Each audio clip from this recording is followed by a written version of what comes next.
से जो गेहूं पैदा होता है उसका विनिमय हम कावेरी के पान से करेंगे और सेतुबंध को ऊंचा उठाकर मिलाएंगे सिंघल द्वीप को हिंद से।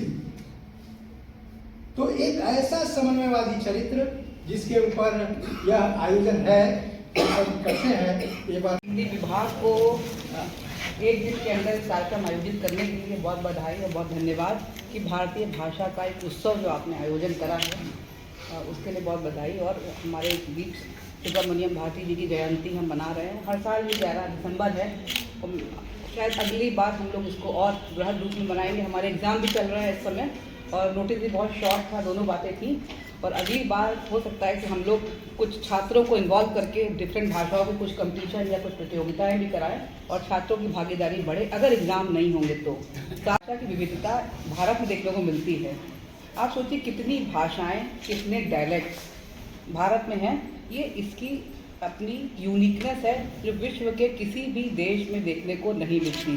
जर्मनी में जाएंगे तो जर्मन बोलते हैं, कुछ फॉरेन कंट्री के होते हैं तो अपनी फ्रेंच स्पेनिश बोल लेते हैं, या अरब टर्की के लोग होंगे तो टर्किश कुछ अरेबिक बोल लेते हैं। फ्रांस में जाएंगे तो बहुलता आपको फ्रेंच बोलने को मिलेगी। इसी तरह अमेरिका तो एक देश ऐसा है जहाँ पर समागम बहुत तरह के लोगों का है। लेकिन एक क्षेत्रीय भाषा का होना हर पूरे देश में और हर 10-15 किलोमीटर पर डायलेक्ट का चेंज होना, ये हमारी सांस्कृतिक विविधता को दिखाता है और जो हमारा साहित्य है उसकी विविधता और एक समृद्ध परंपरा को दिखाता है। देखिए किसी की संस्कृति का विकास, या आप कहते हैं कि आपकी सभ्यताओं का जो विकास हुआ होगा वो कितना विकसित भारत में हुआ होगा, वो उसकी भाषाओं से कहीं ना कहीं रिफ्लेक्ट होता है। क्योंकि भाषा की उत्पत्ति आसान चीज़ नहीं होती। लिंग्विस्टिक अपने आप में पूरा सब्जेक्ट है, कैसे किसी भाषा की हिंदी की उत्पत्ति हुई होगी, कैसे इंग्लिश की उत्पत्ति हुई होगी। हर एक का अपना ग्रामर है और हर एक लंबा समय लेती है भाषा स्टेबल होने में, उत्पत्ति में। और एक देश जहाँ पर से इतनी भाषाएं वेरिड हों और उसकी उत्पत्ति, उसका समागम, ये अपने आप में अकेला ऐसा देश है विश्व का जहाँ पर इतनी भाषाएं हों और इतनी भाषाओं के साथ में सब लोग एकता के साथ रहते हों। ये दिखाता है कि हमारे जो सिविलाइजेशन है हमारे यहाँ, सबसे पहले सभ्यता हमारे यहाँ आई होगी। किसी भी देश की सभ्यता से प्राचीनतम सभ्यता का प्रतीक भी हमारी भाषा है।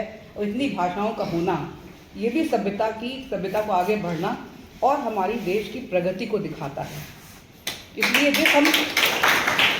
क्योंकि किसी देश की प्रगति उसकी भाषा की प्रगति से भी कहीं ना कहीं जुड़ी हुई है। और जहाँ पे इतनी भाषाओं की एक साथ प्रगति हुई हो, वो ऐसी भाषाएं जो तमिल है वो और देशों में बोली जाती है और जगह भी बोली जाती है। बहुत से हिंदी भाषी क्षेत्र हैं, आपकी भोजपुरी भाषा नहीं है लेकिन फिर भी उसको बहुत देशों में बोला जाता है। इतनी समृद्ध परंपरा तो विश्व में कहीं की भी नहीं है। तो और इतनी भाषाओं का होना, शायद हमारे यहाँ जैसे कि कहीं आप जाते हैं खाने पे तो कुछ आपको वैरायटी मिलती है, कुछ साउथ इंडियन फूड, कुछ नॉर्थ इंडियन फूड, ऐसा एक कंप्लीट बुके जो ऑफर होता है, या कोई गुलदस्ता होता है उसमें हर तरह के फूल होते हैं। तो वैसे ही हमारे देश में एक बड़ा गुलदस्ता है भाषा का, जिसमें हर फूल की अपनी खूबसूरती है, गुलाब की अपनी है, सनफ्लावर की अपनी है। ये कहना चाहूँगी। और बहुत बहुत फिर धन्यवाद आप सभी लोगों का आज के प्रोग्राम के लिए।